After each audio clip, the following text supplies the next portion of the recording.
కొనిదెల నాగబాబు గారు ఈరోజు విజయవాడ వేదిక నవ్యాంధ్ర రాజధాని యొక్క కేంద్రంగా ఏర్పాటు చేస్తున్న జాతీయ పార్టీ కార్యాలయ ప్రారంభోత్సవానికి తీసుకెళ్తున్నారు.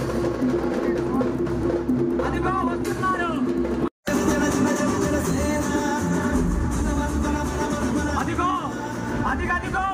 మనందరి ప్రియతమ నాయకులు డిప్యూటీ సీఎం కొనిదెల పవన్ కళ్యాణ్ గారి సోదరులు, జనసేన పార్టీ రాష్ట్ర ప్రధాన కార్యదర్శి, శాసన మండలి సభ్యులు, మనందరి ప్రియతమ నాయకులు కొనిదెల నాగబాబు గారికి మీరందరూ కూడా స్వాగతం తెలియజేసుకోనుకున్నాం. ఒక్కసారి జై జనసేన, జై జనసేన, జై జనసేన, పవన్ కళ్యాణ్ గారి నాయకత్వం, పవన్ కళ్యాణ్ గారి నాయకత్వం, పవన్ కళ్యాణ్ గారి నాయకత్వం, కొనిదెల నాగబాబు గారి నాయకత్వం, కొనిదెల నాగబాబు గారి నాయకత్వం.